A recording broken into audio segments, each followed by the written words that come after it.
الذي ليس كمثله شيء وهو السميع البصير وهذا شهر عظمته وكرمته وشرفته وفضلته على الشهور وهو الشهر الذي فرضت صيامه عليه.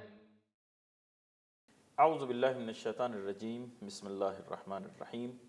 تمام تعریفیں خدائے وحدہ لا شریک کے لیے اور درود و سلام حضرت محمد مصطفیٰ صلی اللہ علیہ وآلہ وسلم اور آپ کے آل پاک پر۔ ناظرین کرام، ہدایت ٹی وی کی جانب سے نشر ہونے والے ماہ مبارک رمضان کے مخصوص پروگرام کے ہمراہ آپ کا میزبان کفایت حسین حاضر خدمت ہے۔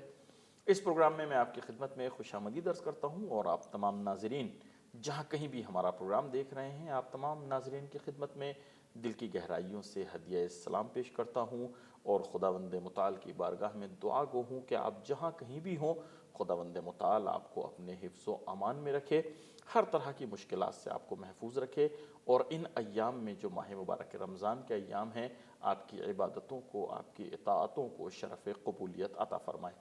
ناظرین، ہماری گفتگو قرآن کے حوالے سے چل رہی ہے اور مختلف موضوعات پر یہاں گفتگو رہی۔ آج بھی ایک اہم موضوع ہے جس کے حوالے سے ہم اپنے مہمان سے قصب فیض کریں گے، لیکن مقدمتاً میں یہ عرض کرنا چاہوں گا کہ قرآن کی اگر کوئی بھی خدمت کرنا چاہتا ہے کسی بھی طریقے سے، مثلاً قرآن پڑھنا چاہتا ہے، قرآن کا علم حاصل کرنا چاہتا ہے، اس میں غور و فکر کرنا چاہتا ہے، تدبر کرنا چاہتا ہے، تو اس کے دیکھیے ہوتا کیا ہے، کوئی بھی عمل اس کی نیت کے اوپر موقوف ہوتا ہے۔ جیسی نیت ہوتی ہے ایسا ہی عمل کا اثر ہوتا ہے۔ پورا دار و مدار جو ہے عمل کا وہ نیت کے اوپر ہوتا ہے۔ تو یہ دیکھنا پڑے گا کہ انسان جو قرآن پڑھ رہا ہے وہ کس نیت سے پڑھ رہا ہے۔ جیسی اس کی نیت ہوگی ایسا ہی اس کے لیے اثر ہوگا اور ایسا ہی اس کے لیے اجر و ثواب ہوگا۔ کبھی کبھی ایسا ہوتا ہے کہ انسان کوئی اچھا کام انجام دیتا ہے، لیکن چونکہ نیت اچھی نہیں ہوتی تو وہ بجائے اس کے کہ اس کے لیے مفید ثابت ہو، اس کے لیے نقصان دہ ثابت ہوتا ہے۔ بجائے اس کے کہ اس کو اجر ملے، اس کو ثواب ملے، وہ اس کے لیے گناہ کا سبب بن جاتا ہے۔ تو ہمیں اس چیز کو نظر میں رکھنا پڑے گا کہ ہم جو یہ عظیم خدمت انجام دینے جا رہے ہیں، خاص طور پر ماہ مبارک رمضان میں یا ماہ مبارک رمضان سے ہٹ کر بھی باقی ایام میں بھی اگر آپ قرآن کی خدمت کرنا چاہتے ہیں یا خود آپ قرآن کو سمجھنا چاہتے ہیں، علم حاصل کرنا چاہتے ہیں، تو کس نیت سے آپ یہ جو ہے خدمت کر رہے ہیں، کس نیت سے آپ علم حاصل کرنا چاہتے ہیں۔ حضرت امام جعفر صادق علیہ السلام کی بڑی مشہور اور معروف حدیث ہے اور واقعاً ہمارے لیے وہ لمحہ فکریہ ہے، ہمیں متوجہ کرتی ہے کہ ہمیں ہر عمل کے بارے میں سوچنا چاہیے کہ ہم اس کو کس نیت سے انجام دے رہے ہیں۔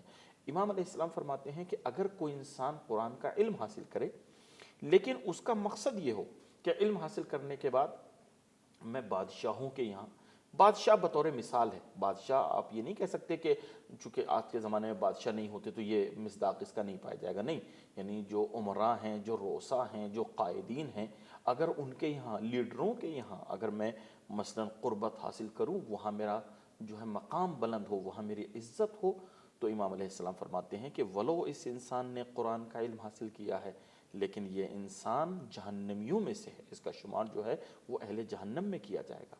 اسی طریقے سے وہ انسان کے جو قرآن کا علم حاصل کرے لیکن وہ اس کے ظاہر کو بہت اچھے طریقے سے حاصل کرے، یعنی بہت اچھے طریقے سے اس کو پڑھتا ہو، اس کی آواز بھی بہت اچھی ہو، پڑھتا بھی بہت اچھا ہو، لیکن اس کے معانی کو ترک کر دے، یعنی جو اس کے مطالب ہیں، جو میسج اور پیغام آپ تک قرآن پہنچانا چاہتا ہے اس کے اوپر وہ عمل نہ کرے، بلکہ یعنی اس کے اپوزٹ کر رہا ہو، قرآن کسی کام سے روک رہا ہے لیکن وہ اس کو انجام دے رہا ہے، قرآن کسی کام سے منع کر رہا ہے، مثلا قرآن کسی کام کے کرنے کو کہہ رہا ہے لیکن وہ اس کو ترک کر رہا ہے، تو اس صورت میں امام کہتے ہیں کہ اس انسان نے بھی اگرچہ قرآن کا علم حاصل کیا ہے لیکن اس کا شمار بھی اہل جہنم میں ہوگا۔ امام کہتے ہیں لیکن تیسرا شخص وہ ہے کہ جو قرآن کا علم اس لیے حاصل کرتا ہے تاکہ قرب خداوند متعال حاصل کر سکے، تاکہ وہ اپنی اصلاح کر سکے، اس کو سمجھتا ہے، اس میں غور و فکر کرتا ہے اور ہدف یہ ہے تاکہ اس سے وہ کچھ حاصل کر سکے، وہ سمجھ سکے کہ خداوند متعال مجھے اس کے ذریعے کیا دینا چاہتا ہے۔ ایسا انسان وہ ہے کہ جس کا کوئی چیز مقابلہ نہیں کر سکتی. یعنی اس کو جو اجر دیا جائے گا، امام علیہ السلام نے فرمایا اس کو اتنا اجر دیا جائے گا جتنا انبیاء اور مرسلین کو ان کی زحمتوں کے اوپر اجر دیا جاتا ہے.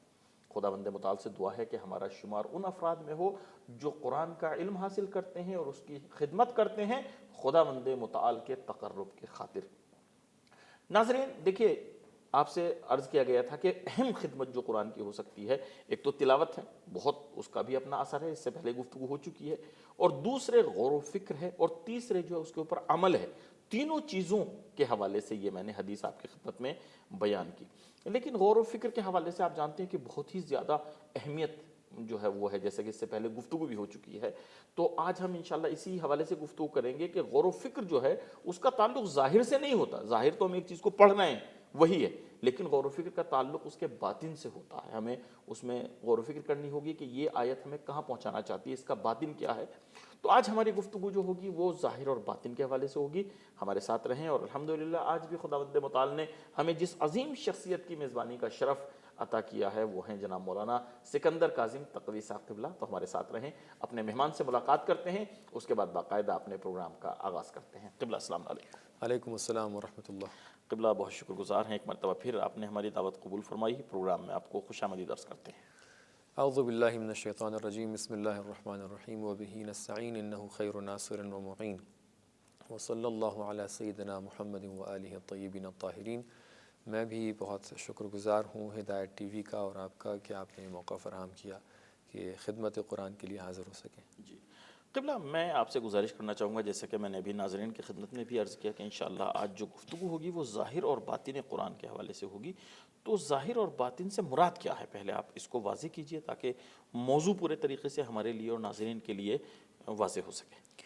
جو باتیں ابھی تک کے گزری ہیں میں ان کو آج کی بات سے کنیکٹ کر دینے کے لیے کچھ مقدماتی بحثوں کو پیش کرنا چاہوں گا، تمہیدی باتوں کو پیش کرنا چاہوں گا. بہرحال ابھی تک کی جتنی بھی گفتگو ہوئی قرآن کے حوالے سے، اس کے اندر ہم نے دیکھا کہ ہماری کچھ ذمہ داریاں ہیں قرآن کے حوالے سے، کہ ہمیں کچھ کام کرنے چاہیے قرآن کی بنسبت. ہمارے اوپر کچھ ڈیوٹیز ہیں ایسی کہ جو قرآن کی بنسبت ہمیں انجام دینا چاہیے، جن کی طرف آپ نے اشارہ بھی کیا. تلاوت قرآن ہے، تلاوت کے اپنے آداب وغیرہ بیان ہو چکے. اس کے علاوہ عمل بھی قرآن ہے، اس کے علاوہ استماع قرآن ہے. قرآن کو سننے کی بات جو ہوئی تھی یہاں پر کہ قرآن کو سننا ثواب ہے اور کتنا ثواب ہے. قرآن کا حفظ کرنا، قرآن کے مد مقابل دفاع کرنا، اس کے اوپر کوئی اگر آنچ آ رہی ہے، کوئی بات اٹھ رہی ہے، کوئی کرٹک اس کے اوپر آ رہا ہے، تو اس کے مقابل میں ہمیں جہاں تک کہ علم حاصل ہے اس کے حساب سے ہمیں دفاع کرنا چاہیے. ان میں ایک اہم کام جو تھا وہ تھا تفکر، تدبر اور قرآن کے اوپر سوچنے کے حوالے سے. اگر ہم خود قرآن کا ایک مطالعہ کریں، خود قرآن کی آیات کو دیکھیں، تو ہمیں محسوس ہوتا ہے کہ قرآن کے اندر بہت سی ایسی آیات ہیں کہ جیسا کہ پچھلی مرتبہ بھی اس بارے میں کچھ باتیں بیان کی گئی تھیں کہ تدبر کا خاص لفظ صرف قرآن کے لیے ہی استعمال ہوا ہے. تدبر آیات و روایت کے اندر اس عنوان سے اس کو بیان کیا گیا ہے کہ قرآن کے نازل کرنے کا مقصد ہی یہی ہے کہ قرآن کے اوپر سوچا جائے، تدبر کیا جائے. قرآن توبیخ کر رہا ہے، مذمت کر رہا ہے ان لوگوں کی کہ جو تدبر نہیں کر رہے ہیں. مختلف مقامات پہ قرآن یہ کہہ رہا ہے افلا یتدبرون، افلا یتذکرون. مختلف مقامات پہ یہ کہہ رہا ہے کہ عقل مند حضرات ہی خالی تدبر کرتے ہیں، تفکر کرتے ہیں. یعنی ایک خاص توجہ جو تدبر کی جانب، تفکر کی جانب، اس کے اوپر آیات کے اوپر سوچنے کی جانب، آیات کے اندر اس کے اوپر وقت گزارنے کی جانب اشارہ جو ہو رہا ہے آیات کے اندر، اس سے معلوم یہ ہوتا ہے کہ ایک بہت بڑا ہدف اور ایک بہت بڑا مقصد ہے قرآن کے تدبر و تفکر کے پیچھے. لیکن سوال یہ اٹھتا ہے کہ کیا رسول خدا صلی اللہ علیہ وآلہ وسلم کے زمانے میں جو حضرات رسول خدا کے سامنے قرآن کو سن رہے تھے، کیونکہ ظاہر سی بات ہے قرآن کے اعجاز کا ایک پہلو یہ ہے کہ جس وقت یہ آیات بیان ہو رہی تھیں، جس وقت رسول گرامی اسلام ان آیات کی تلاوت فرما رہے تھے، تو ایسی بات نہیں ہے کہ وہاں پر یہ آیات ان لوگوں کو کنیکٹ نہ کر پا رہی ہوں. ایسا نہیں تھا کہ رسول خدا صلی اللہ علیہ وسلم ارشاد فرمائے کہ نہیں یہ آیات آپ کو ابھی سمجھ میں نہیں آئیں گی اور آج سے 100 سال بعد کے لوگ اس کو آیت کو سمجھیں گے. اور ایک بہت بڑا ریزن جس کی وجہ سے ہم لوگ دیکھتے ہیں کہ احادیث میں، آیات میں اشارات ہیں بہت ایسی چیزوں کے کہ جو بعد میں جا کے کشف ہوئی ہیں، لیکن پھر بھی وہ ہر زمانے کے اوپر میچ بھی کرتی ہیں۔ ہر زمانے میچ کرتی ہیں۔ مثال کے طور پر ہم دیکھتے ہیں کہ ایک روایت کے اندر امام علی علیہ السلام نے اشارہ کیا ہے کہ لائٹ کو یعنی انرجی کو پانی کے ذریعے سے بنایا جا سکتا ہے، کہ جو بعد میں آ کر لوگوں نے تعبیر کی ہے کہ یہ لائٹ کی طرف اشارہ تھا کہ لائٹ ایک انرجی ہے کہ جس کو پانی کے ذریعے سے بنایا جا سکتا ہے۔ تو پھر لوگ اعتراض کرتے تھے کہ یہ رسول خدا نے امام علی علیہ السلام نے اپنے زمانے میں کیوں نہیں اس چیز کو بیان کیا، اپنے زمانے میں کیوں ان باتوں کو پوری طریقے سے مکمل طور پہ بات کو بیان نہیں کیا کہ ہاں آئندہ میں جا کے کچھ لوگ آئیں گے کہ جو الیکٹریسٹی بنا سکیں گے اور اس کا یہ طریقہ ہے، اس کا یہ طریقہ ہے۔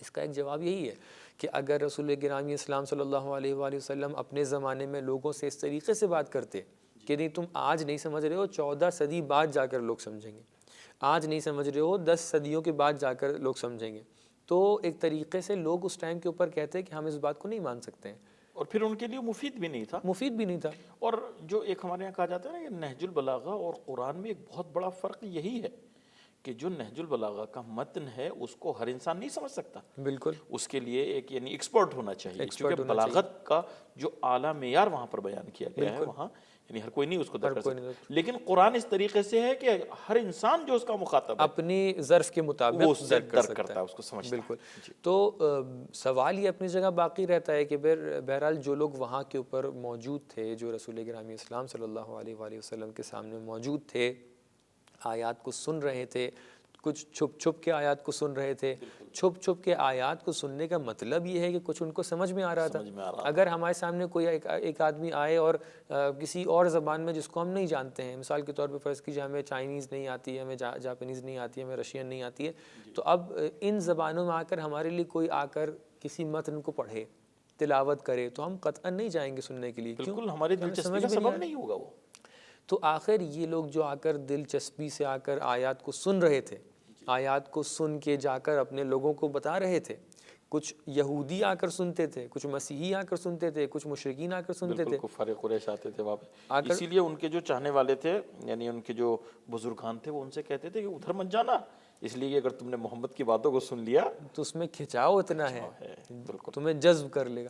تو لہٰذا یہ سوال اپنی جگہ پر بار بار ذہن میں آتا ہے کہ جب اس وقت کے مشرکین، اس وقت کے لوگ جو مسلمان نہیں تھے، حتیٰ جو لوگ مسلمان تھے، جب آیات کو سن رہے تھے تو کیا آیات کے ظاہری معنی کو نہیں سمجھ رہے تھے؟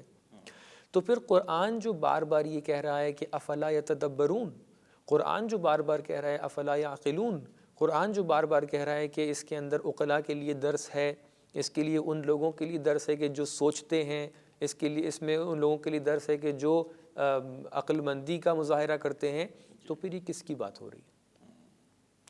یہاں سے یہ نتیجہ نکل سکتا ہے کہ ہاں اگر قرآن کے اندر ایک لفظ بیان ہو رہا ہے، قرآن کے اندر اگر ایک آیت بیان ہو رہی ہے، قرآن کے اندر اگر ایک سورہ نازل ہو رہا ہے، تو جو چیز ظاہر میں موجود ہے، جو چیز اس کے ظاہری پہلو میں آپ کو نظر آ رہا ہے، جو متن آپ پڑھ رہے ہیں، مثال کے طور پہ آپ پڑھ رہے ہیں بسم اللہ الرحمن الرحیم الف لام میم، اب اس کا مطلب یہ ہے کہ بسم اللہ الرحمن الرحیم کی جو ظاہری الفاظ ہیں اس کو اس وقت کے مشرکین بھی سمجھ رہے تھے، یہودی بھی سمجھ رہے تھے، مسیحی بھی سمجھ رہے تھے، مسلمان بھی سمجھ رہے تھے، لیکن جو تفکر، تعقل اور سوچنے کی دعوت دی جا رہی ہے یہ ان الفاظ کی بنسبت نہیں تھی۔ اگر ان الفاظ کی بنسبت نہیں تھی تو کس کی بنسبت تھی؟ اس چیز کی بنسبت تھی جس کو ہم باطن قرآن کہتے ہیں۔ تو یہاں سے ہمیں یہ نتیجہ مل سکتا ہے کہ قرآن صرف ان ظاہری الفاظ کا نام نہیں ہے، قرآن صرف ان ظاہری کلمات کا نام نہیں ہے، یہ کلمات اور یہ الفاظ جو آپ دیکھ رہے ہیں یہ بھی کچھ مراحل رکھتے ہیں، کچھ پہلو رکھتے ہیں، کچھ درجات رکھتے ہیں، اور ان کا ایک باطن ہے جو حقیقت قرآن جو حقیقت قرآن ہے، کہ وہ بھی اپنے آپ میں کچھ باطن رکھتا ہے۔ کچھ احادیث کے اندر 7 باطن کی بات آئی ہے، کچھ احادیث میں 70 باطن کی بات آئی ہے کہ قرآن کے 70 باطن ہیں۔ اب یہاں سے یہ بات شروع ہوتی ہے جو قرآن کے باطن اور ظاہر کی بات ہو رہی ہے، اس کا کیا مطلب ہے، اس کو کیسے سمجھا جائے، اس کی کیا مقدمات ہیں۔ قبلہ یہاں پہ میں ایک سوال آپ سے کرنا چاہوں گا، انشاءاللہ اس کی طرف ہم آئیں گے، آپ سے پوچھیں گے کہ کیا ہے ان کی حقیقت ظاہر و باطن کی۔ کبھی کبھی ہم سے یہ کہا جاتا ہے کہ تم دینی معاملات میں اور یعنی شرعی معاملات میں اپنی عقل کا استعمال مت کرو، یعنی جتنا کہا گیا ہے اتنا ہی بس تمہیں اس کے اوپر عمل کرنا ہے۔ تو یہ آیات جو ہمیں تفکر اور تدبر کی طرف دعوت دیتی ہیں، ان آیات میں اور اس میں یہ تعلیم جو دی جاتی ہے اس میں ٹکراؤ نہیں ہے۔ دیکھیے، اگر ہم آ کر پوری طریقے سے احادیث کا مجموعہ دیکھیں، خود قرآن کا مجموعہ دیکھیں، تو جتنی تاکید سے تعقل کے اوپر تاکید ہوئی ہے، یا مثلا وہ ایک خاص دائرہ ہے کہ جہاں ہم سے کہا جاتا ہے کہ یہاں پہ اپنی عقل کو مت چلاؤ۔ بالکل، میں اس کو تھوڑا سا روشن کرنا چاہوں گا کہ عقل ہمارے دینی مآخذ اور ریسورسز میں سے ایک ریسورس ہے، تو لہٰذا کوئی بھی آ کر یہ اس بات کا انکار نہیں کر سکتا ہے کہ ہم اپنی عقل کا استعمال نہیں کر سکتے۔ لیکن ہاں، عقل کو استعمال کرنے کا دائرہ کہاں تک کے ہے، اس کے اوپر تھوڑی سی بحث ہوتی ہے۔ ایک بات یہ ہوتی ہے کہ کیا ہماری عقل ایک چیز کو ہاں یا نہ میں جواب دے رہی ہے، اور ایک بات یہ ہوتی ہے کہ کیا ہماری عقل اس چیز تک کے پہنچ بھی پا رہی ہے یا نہیں پہنچ پا رہی ہے۔ ہم جس چیز کو دیکھ سکتے ہیں، محسوس کر سکتے ہیں، جہاں تک کہ اس دنیا مادی کا تصور ہے، اس دنیا مادی کی حدود ہیں، ہم یہاں تک کہ اپنی عقل کو پہنچا سکتے ہیں۔ بہت سے بات یہ ہے کہ دنیا کے تھوڑا باہر جو دوسرے سیارات ہیں، دوسرے جو الگ الگ یعنی علم کے سائنس کے ذریعے سے جہاں تک پہنچ رہے ہیں وہاں تک پہنچ سکتے ہیں، وہ بھی ظاہر ہے، وہ بھی ظاہر ہے، ان کو بھی ہم جو ہے ہاں یا نہ میں جواب دے سکتے ہیں۔ ہم سے کہا جائے کہ بھائی آپ یہ بتائیے اس وقت دن ہو رہا ہے، ہم کہہ سکتے ہیں یا ہاں یا نہ۔ یہاں پر ہماری عقل محسوس کر سکتی ہے، سمجھ سکتی ہے۔ عقل کے ذرائع یہی تو ہیں کہ ہم دیکھ لیں، محسوس کر لیں، چھو لیں۔ لیکن جہاں پر عقل کی رسائی نہیں ہے، اگر آپ سے یہ پوچھا جا رہا ہے کہ دنیا آخرت میں کیا ہے، اگر آپ سے یہ پوچھا جا رہا ہے کہ اس مادی دنیا کے ختم ہونے کے بعد روح کے لیے کون سے مراحل ہیں، یہ ایک ایسی جگہ ہے کہ جہاں پر عقل پہنچ ہی نہیں سکتی ہے۔ تو جہاں پر عقل پہنچ نہیں سکتی ہے وہاں کے لیے ہاں یا نہ میں کیسے جواب دے گی؟ ہم آپ سے یہ کہیں کہ آپ بتائیے اس وقت آپ کے سامنے کون بیٹھا ہوا ہے، آپ کہیں گے سکندر کاظم بیٹھا ہوا ہے۔ اگر مجھ سے پوچھا جائے کہ ہمارے سامنے کون بیٹھے ہیں تو میں کہوں گا کہ جناب کفایت صاحب بیٹھے ہوئے ہیں۔ لیکن اگر مجھ سے بالکل ابھی پوچھا جائے کہ یہ بتائیے دیوار کے پیچھے کون بیٹھا ہوا ہے، یہ بتائیے کہ یہ جو سیٹ اپ ہے اس کے پیچھے کون بیٹھا ہوا ہے، یہ بتائیے کہ مثال کے طور پہ فرض کیجئے فلاں شہر کے اندر کون بیٹھا ہوا ہے، تو جہاں تک کہ میری رسائی ہے وہاں تک کہ میں بتا سکتا ہوں کہ کون ہے کون نہیں ہے۔ لیکن جہاں تک کہ میری رسائی نہیں ہے اور جہاں تک کہ میں نہیں پہنچ سکتا ہوں، اس کے بارے میں کیسے گفتگو کر سکتا ہوں، کیسے میں کہہ سکتا ہوں ہے یا نہیں ہے، صحیح ہے غلط ہے۔ تو دین کے معاملے میں جو عقل کا کردار ہے وہ یہی ہے کہ جہاں تک کہ دین کے معاملے میں عقل پہنچ سکتی ہے، مثال کے طور پہ عقل یہ درک کر سکتی ہے کہ جھوٹ بولنا غلط ہے، کسی کے اوپر ظلم کرنا غلط ہے، اس کو ہماری عقل بخوبی سمجھ جاتی ہے۔ فرض کیجئے یہاں پر ایک بچہ ہے، ایک یتیم ہے، اس کے پاس ایک مال ہے، ہم یہ دیکھ رہے ہیں بچے کے اختیار میں تو کچھ ہوتا نہیں، اس سے بچے سے ہم نے جو ہے مال چھین لیا، عقل کہے گی غلط کیا، ظلم کیا۔ اب یہ کسی کی بھی عقل ہو کہے گی ظلم کیا۔ مثال کے طور پہ فرض کیجئے کہ ہم نے ابھی دیکھا باہر کہ اس وقت رات ہو رہی تھی یا اس وقت دن ہو رہا تھا، ہم آئے گھر کے اندر، ہم نے ایک ایسے شخص کو جس کو پتہ نہیں تھا، فرض کیجئے گھر میں ایک ضعیف موجود ہیں، انہوں نے پوچھا کہ اس وقت کیا ہو رہا ہے، کیا بج رہا ہے، ہم نے بجائے اس کے کہ اس وقت ہم بتائیں کہ یہ بج رہا ہے، ہم نے اس کو جھوٹ میں بتا دیا، تبدیل کر دیا کہ اس وقت یہ بج رہا ہے۔ تو اس کو ہماری عقل بخوبی درک کر رہی ہے کہ یہ غلط ہے، یہ جھوٹ ہے، یہ دھوکہ دیا ہے، یہ دھوکہ دیا ہے۔ تو لہٰذا جہاں پر ہماری عقل درک کر پا رہی ہے کہ یہ غلط ہے، یہ جھوٹ ہے، یہ صحیح ہے، یہ سچ ہے، وہاں کے اوپر ہم آ کر کہہ سکتے ہیں کہ ہماری عقل ہمیں حکم کرتی ہے، ہماری عقل آ کے ہمیں رہنمائی کرتی ہے، اور ادھر سے دین بھی اسی چیز کو بتا رہا ہے۔ جس طریقے سے آپ کی عقل کہہ رہی ہے کہ ظلم غلط ہے، دین بھی کہہ رہا ہے ظلم غلط ہے۔ جس طریقے سے آپ کی عقل کہہ رہی ہے کہ بھئی جھوٹ بولنا غلط ہے، دین بھی کہہ رہا ہے جھوٹ بولنا غلط ہے۔ جس طریقے سے آپ کی عقل کہہ رہی ہے کہ عدل صحیح ہے، دین بھی کہہ رہا ہے عدل صحیح ہے۔ جس طریقے سے ہماری عقل کہہ رہی ہے کہ سچ بولنا صحیح ہے، ہمارا دین بھی کہہ رہا ہے سچ ہے۔ تو وہ جو تدبر، سوال میرا یہ تھا کہ غور و فکر کرنے کو جو کہا جاتا ہے وہ صرف انہی چیزوں کے بارے میں ہے، یہ تو ہمارے لیے بالکل ظاہر ہے۔ نہیں، اب ہم غور و فکر تک کے پہنچ رہے ہیں، تو لہٰذا ابھی تک کہ وہ باتیں ہو گئیں کہ جو عقل ہماری درک کر سکتی ہے، اس کی بنسبت ہاں یا نہ میں جواب دے سکتی ہے۔ لیکن دین کا وہ حصہ کہ جس کے بارے میں ہمیں اطلاع نہیں، مثلا آخرت میں کیا ہونے والا ہے، آخرت میں کس طریقے سے قبر کے اندر کیا ہونے والا ہے، ہماری وہاں پہنچ ہی نہیں سکتی تو ہمارا تعقل وہاں پہ عقل کا استعمال کرنا، وہاں پر ہم سے تعقل کے لیے ریکوائرڈ نہیں۔ تو وہ یعنی کوئی فائدہ نہیں ہے یعنی وہاں پر ہم سے نہیں کہا گیا ہے کہ ہم سوچیں بیٹھ کر کہ قبر کے اندر کون سے مراحل گزرنے والے ہیں، لیکن جن باتوں کو بتایا گیا ہے، جن باتوں سے نتیجہ نکل سکتا ہے، جن باتوں سے ہم استدلال کر سکتے ہیں، ان باتوں کی بنسبت ہم سے کہا گیا ہے کہ آپ ان کے اندر آگے سوچیے۔ مثال کے طور پہ فرض کیجیے اللہ تعالیٰ نے کہا ہے کہ جو شراب ہوتی ہے، شراب کے اندر اچھائیاں بھی ہوتی ہیں، برائیاں بھی ہوتی ہیں، ہم نے شراب کو برائیوں کی وجہ سے حرام کر دیا ہے۔ اب انسان اس کے اندر سوچ سکتا ہے کہ ہاں اب اللہ تعالیٰ نے جب برائیوں کی وجہ سے حرام کیا ہے تو اس کا مطلب یہ کہ اللہ تعالیٰ کا معیار کیا ہے؟ معیار یہ ہے کہ جس چیز کے اندر برائی ہوتی ہے اس چیز کو اللہ تعالیٰ حرام کرتا ہے۔ اگر کسی چیز کے اندر اچھائی موجود ہو تو اللہ تعالیٰ اس چیز کو حرام نہیں کر سکتا ہے۔ یہ کیا ہے؟ ہم اللہ تعالیٰ نے اس طریقے سے آ کے ہماری ملاک بیان نہیں کیا، لیکن ہم اس کو ایک نتیجے کے ذریعے سے آ کے سمجھ سکتے ہیں۔ دو ظاہر چیزیں بیان کی گئی ہیں، نتیجے تک ہمیں نتیجے پہنچ سکتے ہیں۔ اس کو ہم سے مانگا گیا ہے، اس کو ہم سے ریکوائرمنٹ ہمارا اس کے لیے مانگا گیا ہے کہ آپ جو چیزیں بیان ہوئی ہیں، جہاں تک کہ ممکن ہے ہماری عقل نہیں پہنچ پا رہی تھی، جو چیزیں بیان ہوئی ہیں ان کی بنسبت آ کر ہم ایک نتیجے تک کے پہنچیں، ان کی بنسبت آ کر سوچیں، اور آپ کی سوچ کہیں پر جا کر غلط راستے پر نہ پہنچ جائے، کہیں پر جا کر غلط طرف نہ چلی جائے۔ آپ کے لیے کچھ چیزوں کو آ کر ایک ہدایت کے طور پر رکھا گیا ہے۔ وہ کیا ہے؟ وہ قرآن ہے۔ وہ کیا ہے؟ وہ اہل بیت علیہ السلام ہے، کہ اگر آپ کی سوچ آپ کو دیکھنا ہے کہ ایک دم صحیح راستے پر ہے، صحیح راستے پر نہیں ہے، تو آپ دیکھیے آپ کی سوچ کتنی ہمراہ ہو رہی ہے۔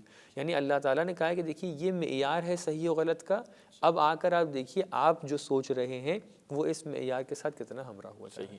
اب آپ ظاہر اور باطن کے حوالے سے بیان فرما رہے تھے۔ اب ہم لوگ پلٹ کے آتے ہیں اس بات پر کہ اب جب ہمیں محسوس یہ پوری طریقے سے ہو گیا کہ جو لوگ وہاں اس وقت موجود تھے جس وقت رسول خدا صلی اللہ علیہ وسلم آیات بیان فرما رہے تھے، ان سب کو سمجھ میں آ رہا تھا کہ آیات کس بارے میں بات کر رہی ہیں، ان سب کو سمجھ میں آ رہا تھا کہ بسم اللہ الرحمن الرحیم کا کیا مطلب ہے، ان سب کو سمجھ میں آ رہا تھا کہ مثال کے طور پہ انا اعطیناک الکوثر کا کیا مطلب ہے۔ جب ان کو سمجھ میں آ رہا تھا تو اللہ تعالیٰ ان سے کیا مانگ رہا ہے؟ اللہ تعالیٰ یہ مانگ رہا ہے کہ تم لوگ ظاہری الفاظ سے نکل کر باطن تک کے جاؤ، اور جو ظاہر کے مراحل ہیں ان کو بھی طے کرو، اور جو باطن کے مراحل ہیں ان کو بھی طے کرو۔ اب سوال یہ اٹھتا ہے کہ ظاہر و باطن ہیں کیا؟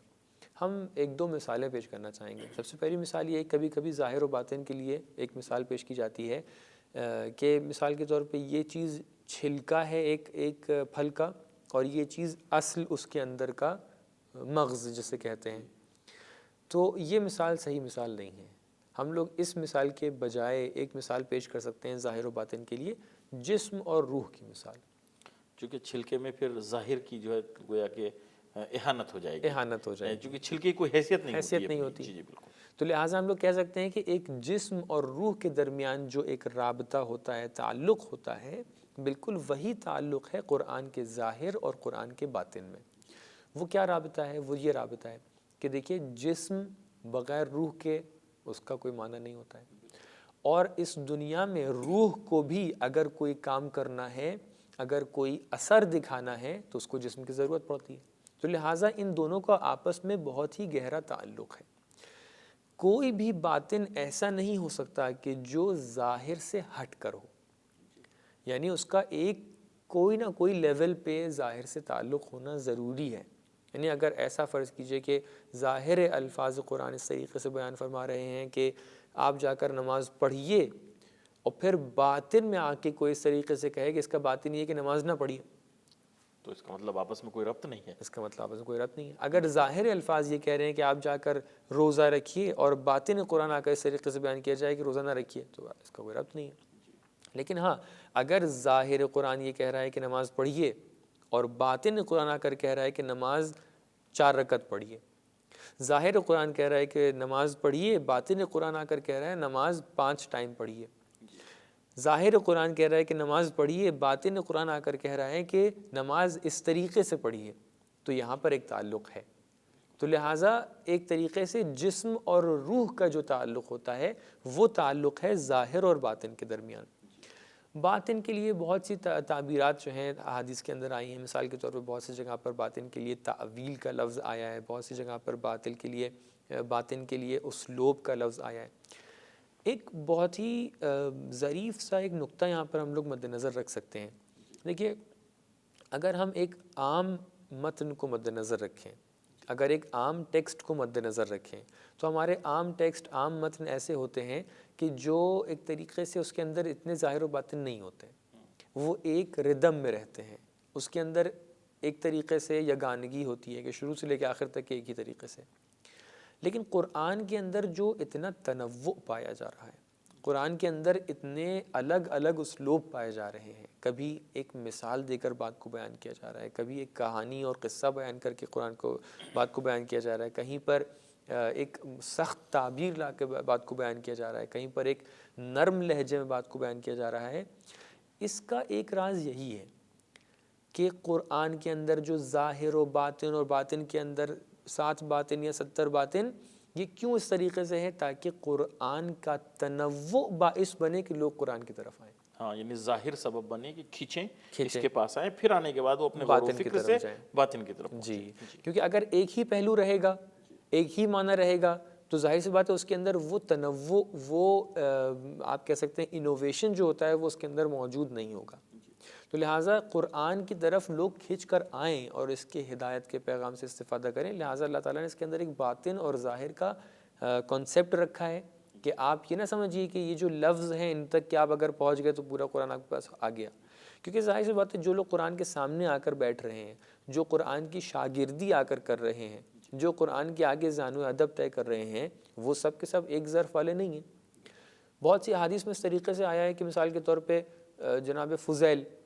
جناب فضیل آتے ہیں امام کے پاس، پوچھتے ہیں کہ امام اس کی تفسیر بتا دیجئے اس آیت کی۔ امام نے ایک تفسیر بتا دی، پھر آپ جاتے ہیں، پھر پلٹ کے آتے ہیں، پھر امام سے پوچھتے ہیں کہ امام اس کی تفسیر کیا ہے؟ امام ایک اور تفسیر بتاتے ہیں۔ تو فضیل پلٹ کے پوچھتے ہیں کہ امام آپ نے اس طریقے سے کیوں بیان فرمایا؟ آپ نے پچھلی مرتبہ تو ایسے بیان فرمایا تھا۔ تو امام وہاں پر ارشاد فرماتے ہیں کہ ایسا مت سمجھو کہ قرآن کی صرف ایک ہی اس کا ایک باطن ہے، اس کا ایک باطن یہ ہے، ایک باطن یہ ہے، اور اس کو عام عقلیں نہیں سمجھ سکتی ہیں۔ وہ بھی فضیل جیسا شخص ہو جس کے لیے بیان کیا جائے، بالکل، کہ جو ایک آیت پہ جس کی پوری زندگی پلٹ جاتی ہے، بالکل زندگی پلٹ جاتی ہے، اور دوسری بات ہے کہ اس بات کو درک کر سکے اور اس بات کو پوری طریقے سے سمجھ سکے۔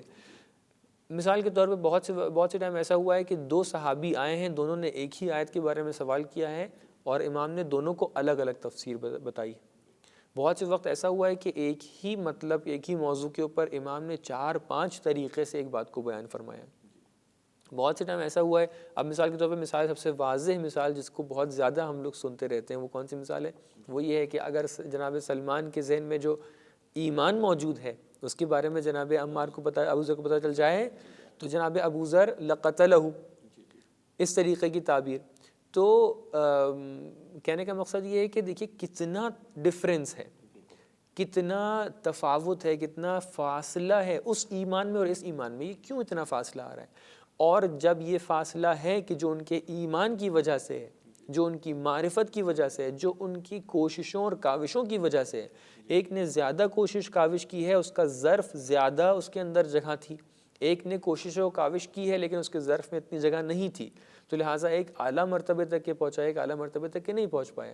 تو اگر ان دونوں کو سیم لیول کا میٹر دیا جائے، ان دونوں کو سیم لیول کا کانٹینٹ پیش کیا جائے تو ظاہر سی بات ہے اس کے اندر وہ فائدہ موجود نہیں ہوگا، فائدہ نہیں دکھائی پڑے گا، بالکل، اور فرق ہوگا دونوں میں، فرق ہو جائے گا۔ اللہ اجازت دیجیے ایک مختصر سا وقفہ لیتے ہیں، اس کے بعد حاضر ہوتے ہیں۔ ناظرین، بڑی اہم گفتگو چل رہی ہے ہماری ظاہر اور باطن قرآن کے حوالے سے، اور یہ خود سب کے لیے دعوت ہے۔ دیکھیے ایک عام طریقے سے اعلان ہے، جو تدبر اور تفکر اور تعقل کا ہے وہ قرآن کا صریحی حکم ہے اور سب کے لیے ہے کہ آپ آئیں، آنے کے بعد ظاہر قرآن کے اوپر غور و فکر کریں تاکہ آپ کی رسائی باطن تک ہو سکے۔ ہمارا پروگرام اسی طرح جاری رہے گا، لیکن ملتے ہیں مختصر سے وقفے کے بعد۔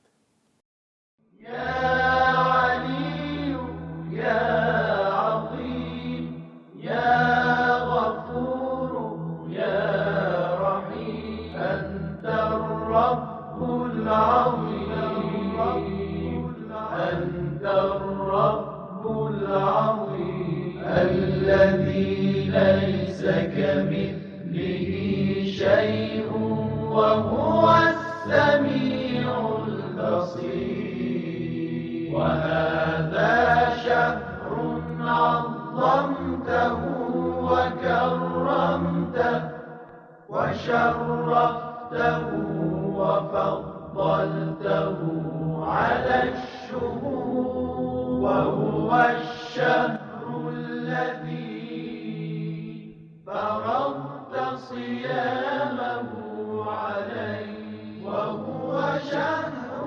رمضان الذي أنزلت فيه القرآن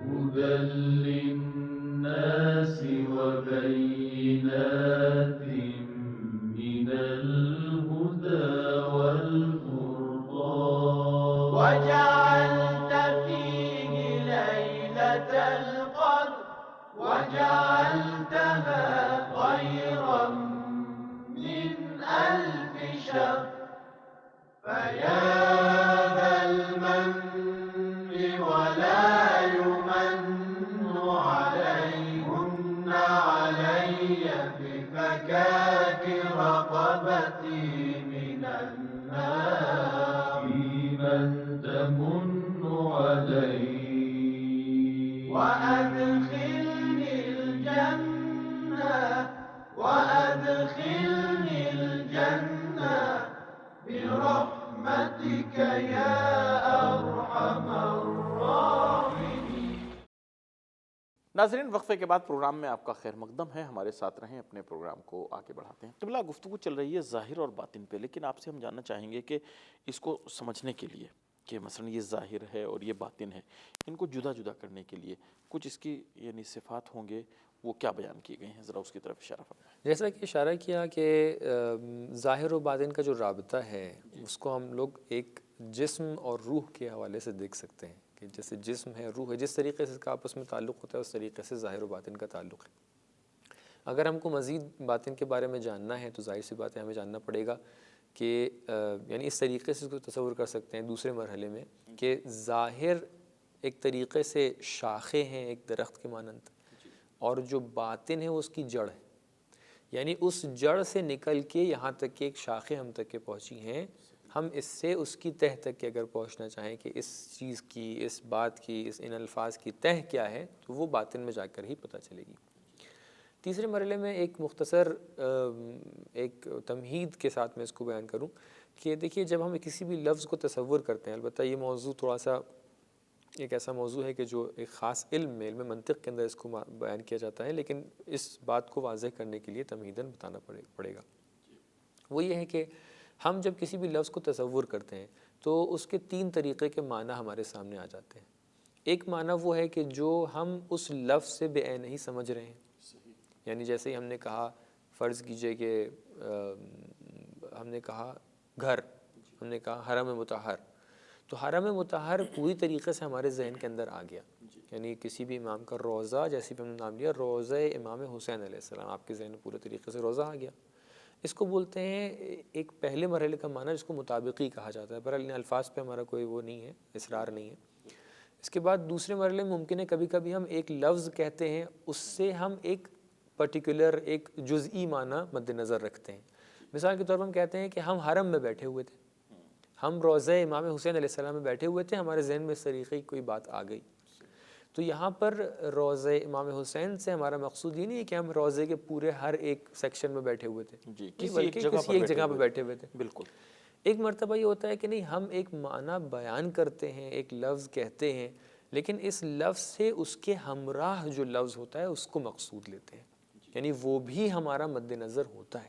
فرض کیجئے کوئی انسان افطار کے وقت ہو, آپ اس کے اندر کہیں کسی سے کہ چائے لے کے آ جاؤ, تو چائے جب کہا جاتا ہے تو اس کا مطلب یہ نہیں کہ خالی وہ پانی یا وہ دودھ جس سے چائے بنتی ہے وہ لے کے آ جاؤ. اس کا مطلب یہ بھی ہے کہ ایک گلاس لے کے آؤ, اس کا مطلب یہ بھی ہے کہ اس گلاس کو ایک کسی تشتری یا ٹرے کے اندر رکھ کے لے کے آؤ, اس کا مطلب یہ بھی ہے کہ اس کے اندر مثال کے طور پہ شکر پڑی ہونا چاہیے, وغیرہ وغیرہ. تو دیکھیے گلاس کو آپ نے نہیں کہا, آپ نے تشتری یا پلیٹ کے لیے نہیں کہا, لیکن اس کے ساتھ یہ چیز ہمراہ تھی, لہٰذا سامنے والا خود سے لے آتا ہے, کیونکہ اس کے بغیر یہ مکمل نہیں ہے. مثال کے طور پہ آپ کہہ رہے ہیں کہ دسترخوان لگایا جائے, آپ افطار کا ٹائم ہو گیا, آپ کہیں دسترخوان لگایا جا رہا ہے, تو اس کا مطلب کیا ہو گیا؟ دسترخوان لگانے کا مطلب یہ نہیں کہ دسترخوان بچھا کے سب لوگ چلے جائیں. دسترخوان کے اندر جو چیزیں اس کے ساتھ لازم ہیں, جو اس کے ساتھ رکھی جاتی ہیں عام طور سے, جو بھی ماحضر ہوتا ہے, یہ اس کے کیا ہے؟ شرائط میں سے ہے. تو دیکھیے میں نے یہاں پر یہ نہیں کہا کہ تم جا کر، یعنی کوئی بھی شخص، اس میں کہنا چاہ رہا ہوں اپنے بچوں سے کہوں کہ آپ جا کر یہ چیز لے کے آ جائیے، نہیں، ہم نے یہ کہا کہ دسترخوان لے کے آئیے، باقی چیزیں وہ خود لے کے آ گئے. کیوں؟ کہ ان کو سمجھ میں آ رہا ہے کہ دسترخوان کی شرائط میں سے یہ ہے کہ اس کے اوپر کوئی چیز رکھی ہونا چاہیے جو کھانے کے لیے، تناول کے لیے ہوتی ہے. تو یہاں سے ہم سمجھ سکتے ہیں کہ وہ جو پہلے دو معنی تھے جو میں نے روضہ امام حسین علیہ السلام کے ذریعے سے بیان کیے تھے، وہ معنی ہے کہ جو ظاہری معنی کہلاتے ہیں. یعنی جب میں نے کہا مثال کے طور پہ ہاتھ، تو ہاتھ سے ہاتھ سمجھ میں آ رہا ہے. جب میں نے کہا ہاتھ سے اگر انگلی سمجھ میں آ رہی ہے تب بھی، آپ نے کہا ہاتھ کٹ گیا، ہاتھ یعنی کٹ انگلی کٹ گئی، یعنی انگلی کٹ گئی، ایک ضروری نہیں کہ خروش لگ پورا گئی، ہاتھ ہی اس کا الگ ہو گیا. بالکل. تو یہ سب وہ معنی ہے کہ جو ظاہری معنی کہلاتے ہیں. لیکن جب میں کہہ رہا ہوں مثال کے طور پہ دسترخوان، جب میں یہ کہہ رہا ہوں کہ فرض کیجئے کہ میں نے ایک گاڑی خرید لی ہے، تو گاڑی خریدنے کا مطلب یہ بھی ہے کہ اس گاڑی کے اندر فرض کیجئے میں نے گاڑی کے ساتھ اس کی چابی بھی خریدی ہے. میں نے گھر خرید لیا ہے، گھر کے ساتھ اس کی چابی بھی خریدی ہے. کوئی انسان آ کے یہ نہیں کہے گا کہ چابی الگ سے بھی خریدی ہے. کیوں؟ کیونکہ گھر جب لیا ہے تو اس کے ساتھ چابی ہوتی ہے. تو لہٰذا یہ چابی وہ لازمی معنی ہے کہ جو اس کے ساتھ ہمراہ ہے، کہ جو اس سے کنیکٹڈ بھی ہے، اس سے الگ بھی نہیں ہے. تو باطنی معنی وہی معنی ہے کہ جو لازمی، اس کو التزامی معنی کہتے ہیں. یعنی قرآن کے اندر اگر ایک چیز کو بیان کیا جا رہا ہے، اس کے کچھ لازم معنی بھی موجود ہیں، وہ جو اس کے ہمراہ معنی ہیں وہ قرآن کے باطنی معنی ہے کہ جو پہلے لیول کی باطنی. خود قرآن سے کوئی مثال اس کی دیجیے آپ. مثال کے طور پہ فرض کیجیے اللہ تعالیٰ ارشاد فرماتا ہے کہ ید اللہ فوق ایدیہم، اللہ تعالیٰ کا ہاتھ ان کے ہاتھ کے اوپر ہے. اب سب کے ہاتھ کے اوپر، سب کے ہاتھ کے اوپر ہے. تو اب یہاں پر مثال کے طور پہ کہیں کہ یہود نے اس طریقے سے آ کر کہا کہ ید اللہ مغلولہ، اللہ کے ہاتھ بندھے ہوئے ہیں. یہاں پر اگر انسان ظاہر تک کے اکتفا کر لے، یہاں پر اگر آگے انسان کہے کہ نہیں ہم صرف ظاہر تک کے ہی رک جائیں گے، خدا کے بھی ایسے ہی ہاتھ ہیں، اس کا مطلب خدا کے ہاتھ ہونا چاہیے. اس کا مطلب یہ ہے کہ اللہ کے ہاتھ سب کے ہاتھوں کے اوپر ہیں. اس کا مطلب یہ ہے کہ اللہ تعالیٰ ایسے ہاتھ کیے ہوئے اپنے اور سب کے ہاتھوں کے اوپر ہاتھ رکھے ہوئے. اللہ کے ہاتھ بندھے ہوئے ہیں، اس کا مطلب یہ ہے، یعنی ان لوگ کا کہنا یہ ہے، اس کا مطلب یہ ہے کہ اللہ کے ایک ہاتھ ہیں، ان کو باندھ دیا گیا ہے. اب اللہ کہہ رہا ہے کہ بل یداہ مبسوطتان، اللہ تعالیٰ کے ہاتھ کھلے ہوئے ہیں، اس کا ہماری طرح کھلے ہوئے ہیں. ہاں، اس کا مطلب ہماری طرح کھلے ہوئے ہیں. تو اب بتائیے کلمہ ید جو استعمال ہو رہا ہے، اگر ہم اس کو، البتہ مزید اس کے اوپر اگر حسب وقت انشاءاللہ تفصیلات بیان کریں گے، کیونکہ جو ظاہر قرآن ہے اس کی بھی دو قسمیں ہو جاتی ہیں، کچھ متشابہ ہیں، کچھ محکم ہیں، کہ جس کے اوپر انشاءاللہ حسب وقت، حسب فرصت انشاءاللہ تفصیل سے گفتگو ہوگی. تو لہٰذا یہاں پر دیکھیے جو بطن ہے، جو باطن قرآن ہے، یہ وہ چیز ہے کہ جو سامنے بیان نہیں ہو رہی ہے. سامنے کیا ہو رہا ہے کہ اللہ کے ہاتھ ہیں، لیکن ہم اگر آ کر دیکھیں اس کے ہمراہ معنی کیا ہے. اللہ کے ہاتھ ہونے کا معنی یہ ہے کہ اللہ جسم ہونا چاہیے، اور اللہ کے ہاتھ ہونے کے معنی کہ اللہ جسم ہو، یہ ایک غلط بات ہے. کیوں غلط بات ہے؟ اللہ تعالیٰ کا جسم ہے، اس کا مطلب اللہ محدود ہے. اللہ محدود ہے، اس کا مطلب وہ قادر کل نہیں ہو سکتا. اللہ جسم ہے، اس کا مطلب وہ ایک دن مر جائے گا. حی مطلق نہیں ہو سکتا. اللہ کا جسم ہے، اس کا مطلب یہ ہے کہ اللہ تعالیٰ جو ہے بہرحال ایک محدود جگہ پر ایک خاص علم رکھ سکتا ہے. اعضاء و جوارے ہیں اس کا جسم، اگر جسم ہے تو محدود، تمام اس کے جو جسم کے تقاضے ہوتے ہیں وہ سب خدا سب کے لیے ہیں. ہمیں جسم ہے، اس کا مطلب اللہ کی ترکیب ہو سکتی ہے. ترکیب مطلب دو چیزوں سے مل کے بنائے. اگر مل کے بنائے اس کا مطلب ایک چیز سے الگ کر لی جائے، اس کا ہاتھ اگر الگ کر لیا جائے تو اس کا مطلب اس کی قدرت کم ہو جائے گی. بالکل. اور جیسے دوسری آیت وہ بھی ہے، اللہ علی العرش استوى. بالکل، یہ مثال بھی ہو سکتی ہے کہ اللہ تعالیٰ عرش کے اوپر کیا ہے؟ بیٹھا ہوا ہے. استوا کا مطلب اگر ہم یہ معنی لیں اور عرش کا مطلب یہ عرش لیں کہ اللہ تعالیٰ اس عرش کے اوپر بیٹھا ہوا ہے، تو اس کا مطلب کیا ہو جائے گا؟ جیسے ہم کرسی پہ بیٹھے اس طرح وہ بیٹھے. تو لہٰذا اگر ہم آ کر دیکھیں تو ان ظاہروں کو آ کر ہم صحیح سے معنی نہیں کر پائیں گے، کیونکہ اس کے ساتھ جو ہمراہ معنی نکل رہا ہے کہ اللہ تعالیٰ کا جسم معاذ اللہ، وہ ایک غلط معنی ہے. وہ ایک ایسا معنی ہے کہ جس کے بہت سارے غلط نتائج نکل کے آ رہے ہیں کہ جو حقیقت نہیں رکھتے ہیں. تو اس کا مطلب یہ ہے کہ یہاں پر ایک الگ مقصود ہے. اس کا مطلب یہ ہے کہ یہاں پر ایک الگ بات بتائی جانا چاہ رہی ہے کہ جو ہمیں کہاں سے سمجھ میں آ رہی ہے؟ باطن سے سمجھ میں آ رہی ہے. اگر ہم غور نہ کرتے اس بات کو آ کر کہ اگر ہاتھ ہیں تو اس کا مطلب جسم بھی ہے، تو لہٰذا ہم یہاں پر اس نتیجے تک کہ نہیں پہنچ سکتے تھے کہ یہااں پر ید کا معنی ہاتھ نہیں ہے بلکہ قدرت ہے، کہ اللہ تعالیٰ کی قدرت سب کی قدرتوں کے اوپر ہے. اگر ہم وہاں پر استوا علی العرش کا معنی یہاں لیتے کہ اللہ تعالیٰ سب سے بلندی پر ہے، استعلاء پر ہے، تو یعنی اگر اس کی باطن کی طرف توجہ نہ کرتے تو ہم یہ ماننا، یہ نتیجہ نہیں لے سکتے تھے.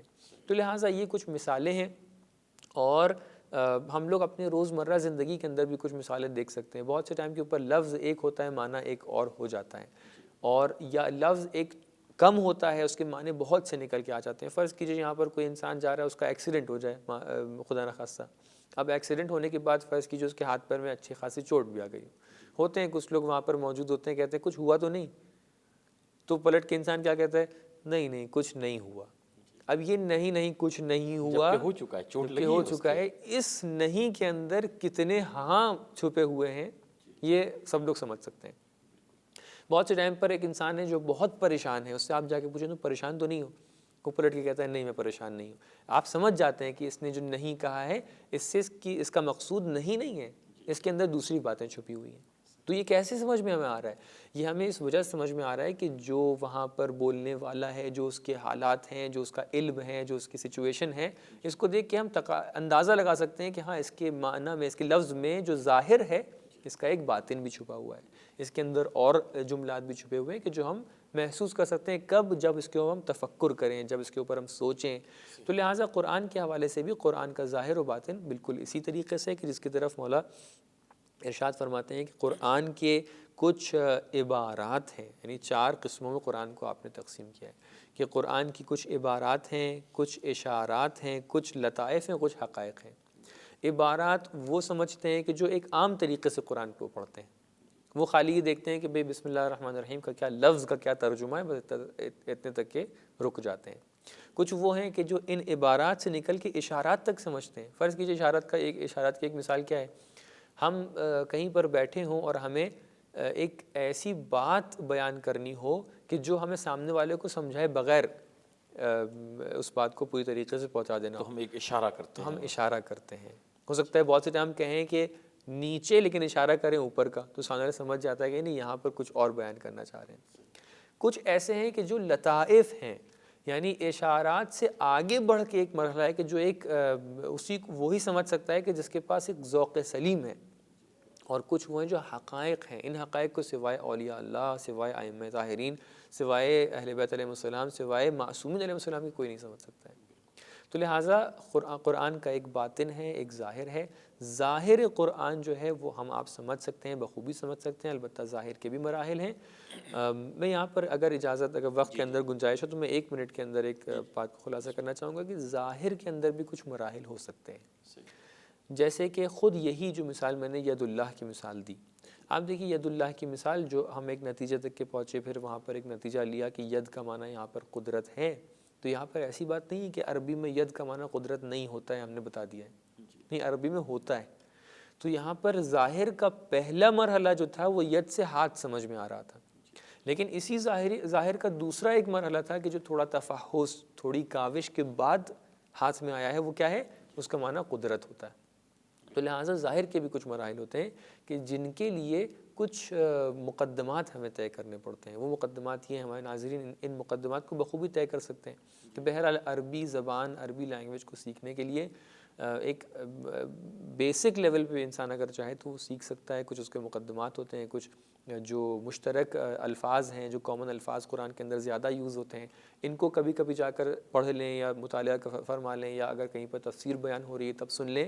تو اس سے کیا ہوگا کہ ہمیں جو ظاہر قرآن ہے، جو ظاہری الفاظ ہیں، ان کو بخوبی ہم سمجھ سکتے ہیں. اور آج کل تو اس طرح کے ہمارے پاس بہت سے کورس موجود ہیں، بہت سارے کورس ہیں الحمدللہ. سمجھانے سافٹ ویئرز آ گئے ہیں آج کل موبائلوں میں، الحمدللہ اتنے سافٹ ویئرز ہیں. بالکل. تو جس سے ہم لوگ بخوبی عربی سمجھ سکتے ہیں، عربی کے الفاظ سمجھ سکتے ہیں، اور عربی پوری نہ صحیح لیکن قرآن کو کافی سمجھ سکتے ہیں کہ ان مراحل کو طے کرنے کے بعد یہاں تک پہنچ سکتے ہیں. باطن قرآن کے لیے ظاہر سے بات ہے معلم ہونا چاہیے ایسا کہ جو باطن کو دیکھ سکے اور جو بتا سکے کہ جو اس قرآن کو بیان کرنے والا ہے، جو اس قرآن کا اصل مالک ہے اللہ تبارک و تعالی، وہ کون سی ذات ہے، وہ کتنی اعلیٰ ذات ہے. اور یہ بتانے کے لیے ہمارے پاس اہل بیت علیہ السلام جیسی نعمت موجود ہے کہ جو ہمیں اپنی احادیث کے ذریعے سے انہوں نے بہت سی باتیں بیان کی ہیں، بیان فرمائی ہیں، پہنچائی ہیں تاکہ ہم باطن قرآن سے آشنا ہو سکیں. بہت شکریہ قبلہ، بہت احمد آلت تھے. خدا آپ کو جزائے خیر عطا فرمائے. شکر گزار ہیں آپ کے. آپ سے چاہتے ہیں. خدا حافظ. ناظرین، بڑی اہم گفتگو رہی ظاہر اور باطن کے حوالے سے، اور ہمارے مہمان نے یہاں پر بیان فرمایا کہ اگر ہم باطن قرآن کو سمجھنا چاہتے ہیں تو ہم اہل بیت علیہم السلام کی جو فرمائشات ہیں، جو ان کی احادیث ہیں، اس کے ذریعے سمجھ سکتے ہیں۔ دیکھ، بہت سی تفاسیر ہمارے پاس ہیں جو اہل بیت اطہار کی احادیث سے یعنی کسب فیض کرتی ہیں، یعنی احادیث بھی اس میں ہوتی ہیں، اور بہترین طریقہ ہمارے لیے باطن سمجھنے کا جو ہے وہ تفسیر کا طریقہ ہے، معتبر تفسیر آپ لیں۔ یعنی سب سے پہلے تو قرآن پڑھیں، خداوند متعالی میں قرآن پڑھنے کی توفیق دے، اس سے آگے کا مرحلہ پھر ترجمے کا ہے، اور اگر واقعاً ہم باطن تک پہنچنا چاہتے ہیں تو پھر ہم تفسیر کا سہارا لیں۔ ناظرین، وقت میں مزید گنجائش نہیں ہے، آپ سے یہیں پر اجازت چاہتے ہیں۔ اپنا خیال رکھیے گا، ہمیں دعا میں یاد رکھیے گا۔ خدا حافظ، فی امان اللہ۔